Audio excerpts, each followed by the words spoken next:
So check this out. This is Tandy Lane's 10-pin bowling. Tandy's by RadioShack.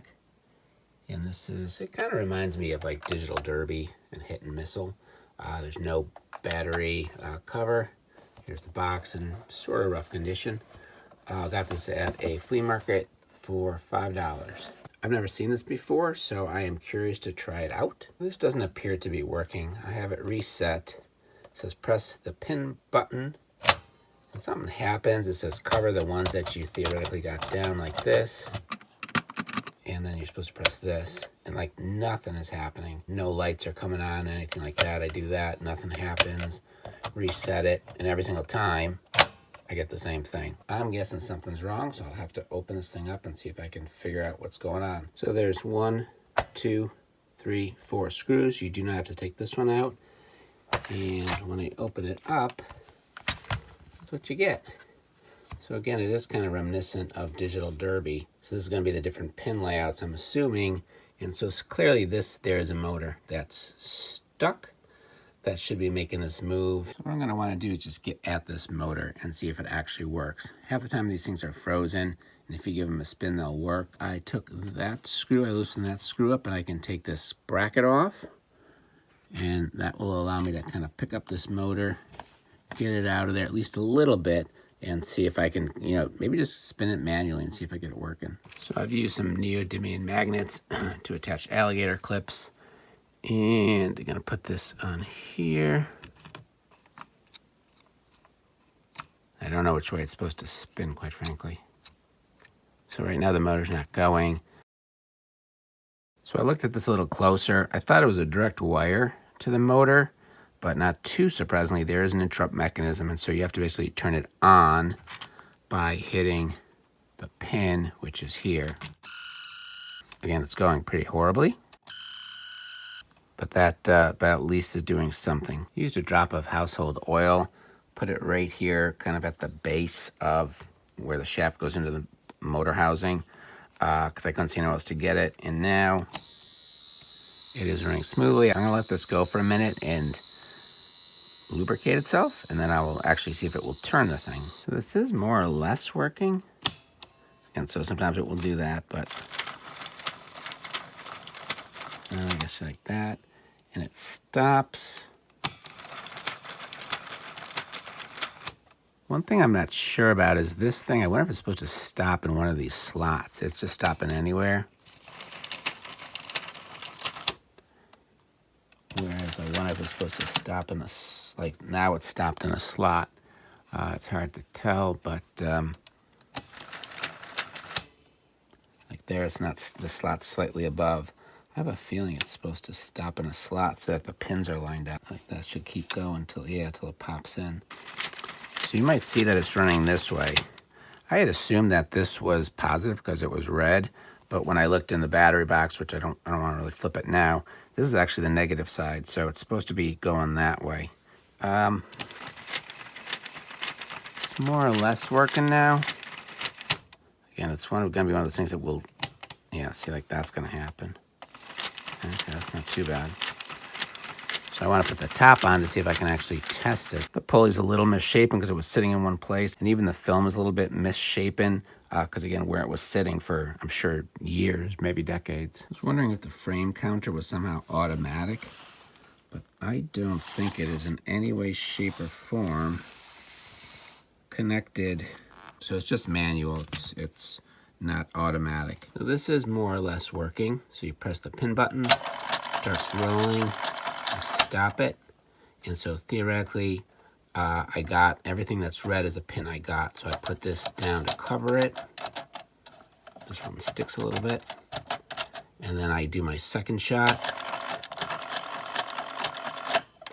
and since I got it, that's theoretically a spare. Then I reset it. All the pins come up. I'll show you how that works in a second. And I go to the second frame. They have a slate that's supposed to be included that you keep score on. I don't have it. It didn't come with it. But here's my second shot. And again, it shouldn't stop like that.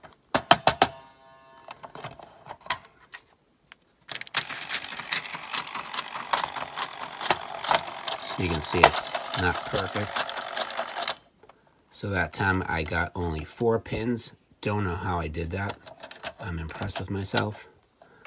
And I'll take my second shot.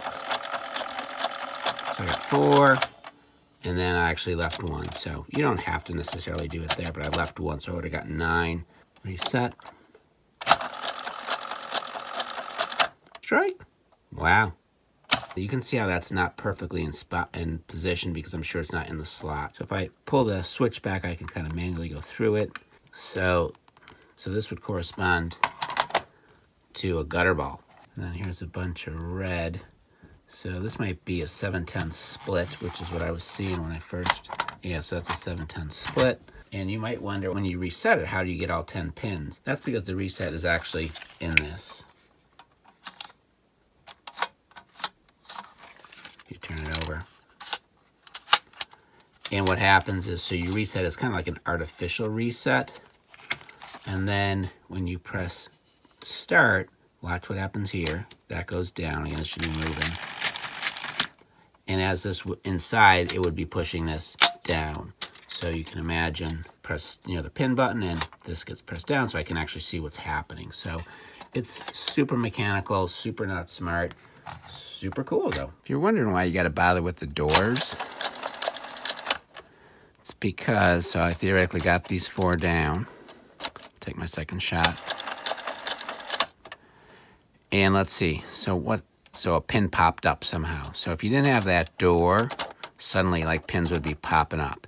And so obviously that can't happen. This is purely mechanical. It's not smart enough to know, hey, those pins are down, don't show them. When you're ready to start actually testing it and using it, do make sure you put the bracket back on. It holds that motor in place a little bit better.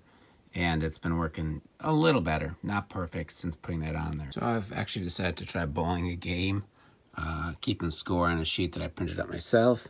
You can see I got a fair amount of 9s and misses. I did get a double, got a couple of spares, another 9, and I'm in the 9th frame. I'm on a strike, and so I got the 10th frame to see if I can finish big. All right, let's see if I'm a clutch bowler on the 10th. Oof, 9. Gotta pick up the spare, come on. Okay, gets the spare. So 20, 141. Reset for my last shot. Oh, 9. So that's 19.